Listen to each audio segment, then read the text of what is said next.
રાજકોટ પોલીસમાં થયેલી એક ફરિયાદે ન ફક્ત રાજકોટ પરંતુ શિક્ષણ જગતમાં પણ હોબાળો મચાવી દીધો હતો। સ્થિતિ એવી બની કે એક ફરિયાદમાં સૌરાષ્ટ્ર યુનિવર્સિટી કેમ્પસ શબ્દનો ઉલ્લેખ થયો હોવાથી સૌરાષ્ટ્ર યુનિવર્સિટી ફરી ચર્ચામાં આવી હતી। બનાવ અંગેની મળતી વિગતો પ્રમાણે રૈયાધાર વિસ્તારમાં દેશી દારૂની ભઠ્ઠી ઝડપાઈ હતી। આ અંગે નોંધાયેલ ફરિયાદમાં સૌરાષ્ટ્ર યુનિવર્સિટીના કેમ્પસમાંથી દેશી દારૂની ભઠ્ઠી મળી હોવાનો ઉલ્લેખ હતો। એફઆઈઆરમાં કોલમ નંબર 5માં પોલીસે બનાવનું સ્થળ સૌરાષ્ટ્ર યુનિવર્સિટીની કેમ્પસ અંદર લખ્યું, જ્યારે કે કોલમ નંબર 12માં આપેલી વિગતમાં સ્થળ રૈયાધાર વિસ્તાર જણાવ્યું હતું। જોકે ફરિયાદને પગલે ભારે હોબાળો થયો હતો। પીસીબીની એક ભૂલના કારણે સૌરાષ્ટ્ર યુનિવર્સિટીની આબરૂના લીરે લીરા ઉડ્યા હતા।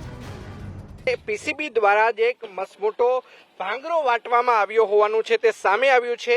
પીસીબીના જે અધિકારી છે તેમના દ્વારા જે ફરિયાદ આપવામાં આવી છે ને આ ફરિયાદની અંદર જે ગુનાનું જે સ્થળ છે, જે બનાવનું સ્થળ છે તે સૌરાષ્ટ્ર યુનિવર્સિટી કેમ્પસની અંદર બતાવવામાં આવ્યું છે। પરંતુ અમે આપને જે જગ્યા બતાવી રહ્યા છીએ આ જગ્યા આવેલી છે રાજકોટના રૈયાધાર વિસ્તાર પર, જે ચારબાઈ માતાજીનું મંદિર આવેલું છે। એટલે કે અહીંની જો વાત કરવામાં આવે તો અહીંથી સૌરાષ્ટ્ર યુનિવર્સિટી આપ જોઈ શકો છો, સૌરાષ્ટ્ર યુનિવર્સિટી તરફ જવા માટે 10 મિનિટનો સમય લાગે છે ને 3.5 કિલોમીટર અહીંથી સૌરાષ્ટ્ર યુનિવર્સિટી દૂર છે।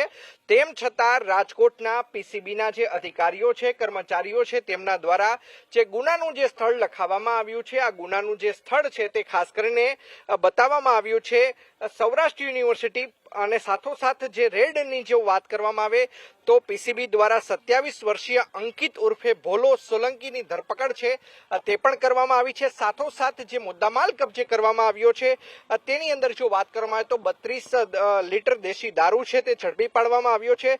સાથોસાથ દેશી દારૂ બનાવવાનો આથો છે તે 200 કિલો છે તે ઝડપી પાડવામાં આવ્યો છે।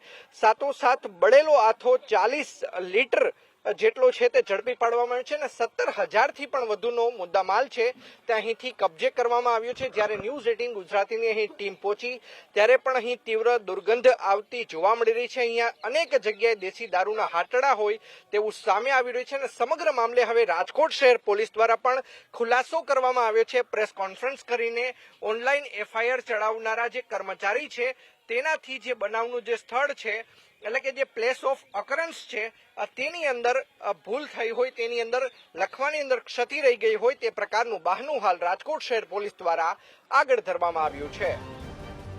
સમગ્ર મામલે અહેવાલ પ્રસિદ્ધ થતા કુલપતિ ડોક્ટર કમલ ડોડિયાએ પણ કેમ્પસમાંથી દેશી દારૂની ભઠ્ઠીની વાતનો રદિયો આપ્યો। એટલું જ નહીં, પીસીબીના ઇન્ચાર્જ પીઆઈ મેહુલ ગોંડલિયાએ પણ ન્યૂઝ 18 સાથેની વાતચીતમાં સ્વીકાર્યું કે દારૂની ભઠ્ઠી યુનિવર્સિટી કેમ્પસમાંથી નહોતી પકડાઈ। સમગ્ર મામલો ટોક ઓફ ધ ટાઉન બન્યો છે।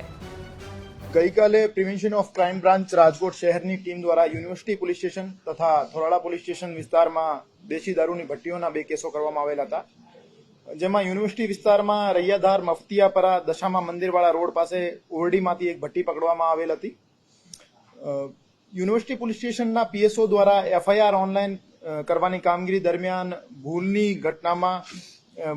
ઘટના સ્થળમાં યુનિવર્સિટી કેમ્પસ લખાઈ ગયેલ હતો, જેથી એક ગેરસમજ ઊભી થયેલી કે આ દેશી દારૂની ભઠ્ઠીનો કેસ જે છે યુનિવર્સિટી કેમ્પસમાંથી કરવામાં આવેલ છે, જબકી આ ગેરસમજ કર્મચારીની ભૂલના લીધે ઊભી થયેલ હતી।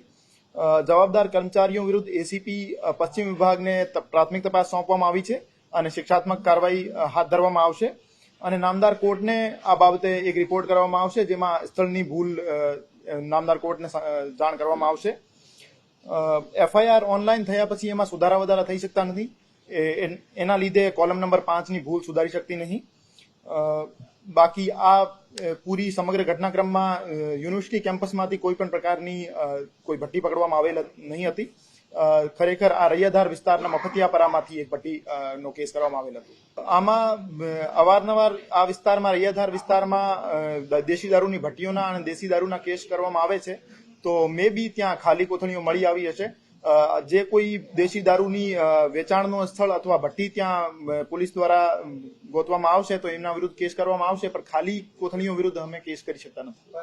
અવારનવાર અવાવરું જગ્યા છે, આ એરિયામાં અવારનવાર કેસો કરવામાં આવે જ છે, તેમ છતાં દેશી દારૂના જે કેસો છે આમાં સજાની જોગવાઈ ઓછી હોવાથી વારંવાર જામીન ઉપર મુક્ત કરવા પડે છે અને વારંવાર આ પ્રવૃત્તિ ચાલુ રહે છે। પણ તેમ છતાં જ્યારે પણ પોલીસને એવી વસ્તુ ધ્યાનમાં આવશે તો કેસો કરવામાં આવશે.